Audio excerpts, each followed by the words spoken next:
गोजोन हामलायनायजों लोगोसे नोंथांमोनखौ गोदान खौराङाव बरायबाय। अन्नानै नोंथांमोना बे रादाबखौ जोबजासे नायलां। लोगोसे भिडिअखौ लाइक, कमेन्ट, शेयार आरो चेनेलाव गोदानै फैदोंब्ला साबस्क्राइब खालामनो गुरै खावलायबाय। दानिया फैदो लोगोफोर रादाबखौ मिथिलांनि। गिबि खौराङाव दङ बिजनी दख'रा एबसुआ 13थि रंजालि बैसागु फालिदों। बर' हारिनि गेजेराव गोमालांनो नागिरनाय दोरोङारि खान्थि, हारिमु दिन्थिफुंनाय, गुबुन गुबुन आयदानि थुनलाइयारि हारिमुआरि, गुबुन गुबुन रोखोमनि खेला आरो हारिनि हारिमुखौ गाबथानानै लाखिनानै बुहुमाव हारिखौ फारफ्रोमबो बिथिंजों जौगालांहोनांगौनि थांखिजों चिरां जिल्लानि बिजनी दख'रा एबसुआ साननैनि मेहेरगोनां हाबाफारि लानानै 13थि रंजालि बैसागु फोरबो फालिदों आरो बिनिनो दिनै जोबथा साननि हाबाफारिया आगान सुरबाय। क'क्राझार जिल्ला ट्राइबेल संघनि जथुम्मा खुंफुंदों। क'क्राझार जिल्ला ट्राइबेल संघआ मैदेर खर'नि सोरां गोजौ फरायसालियाव 53 बोसोर जथुम्मा खुंफुंदों। बे जथुम्मायाव गोबां माननि आलासि बिथांमोनजों लोगोसे MLA लरेन्स इस्लारिया नुजाथियो। रामफलबिल दख'रा दुलाराय बर' फरायसा आफाद आरो बैसागो खुंफुं आफादनि बानजायनायाव रुपनाथ ब्रह्म गेलेग्रा फोथाराव खुंगा 14थि रंजालि बैसागो फोरबो फालिनायजों लोब्बा लाखिनानै बिफां गायनाय हाबाफारि लानाय जादों। बे ओंथि गोनां हाबाफारियाव बिफां गायजेनगिरि आलासि महरै बाहागो लायो क'क्राझार जिल्ला एबसुनि आफादगिरि कृपेश दैमारि बिथाङा।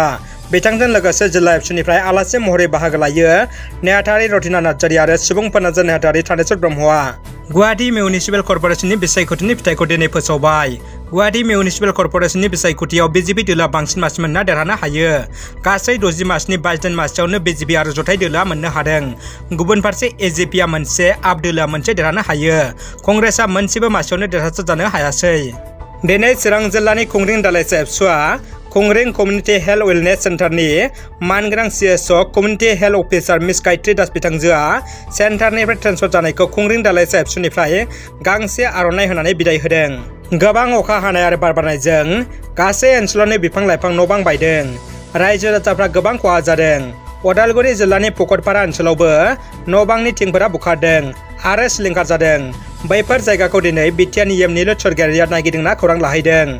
बिथाङा खहा जानाय ओनसोलफोरखौ नायना BTC सरकारनिफ्राय जाखिनि हेफाजाब होथावना बेनि सायाव राहा लागोन होनना फोरमायो। दानिया फैदो जोबथा खौराङाव।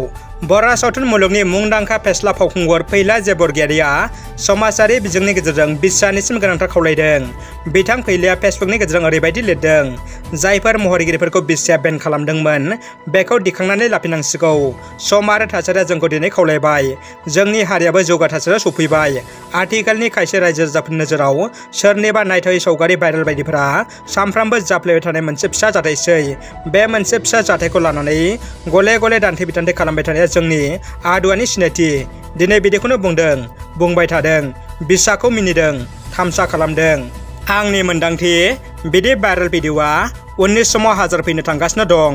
मानोना ग्लेमार जानायनि मोनसे लामा हिसाबै बेखौनो महरगिरिफोरा लानो थांगासिनो दं। मानोना जोंनि गेजेराव बिनि बिदिन्थियाबो रोखा रोखा। जोबनायाव आंनि सानस्रिया गोरोन्थि जाबायब्ला निमाहा। बिसानि जानो गोनां दिनैनि मिरु जथुमाव मोनसे सोरजिलु बिथांखि लाजागोनखौ आसा खालामबाय। मुंदांखा फावखुंगुर बे लिरथिया समाजारि बिजोङाव खोब दान्थे बिदान्थे खालामदों। रादाबा एसेनोसै लोगोफोर। रादाबखौ जोबजासे नायनायनि थाखाय गासिनिसिमबो साबायखर आरो गोजोन हामलायनाय थाबाय। जै बर' हारिनि गोजोन्थों।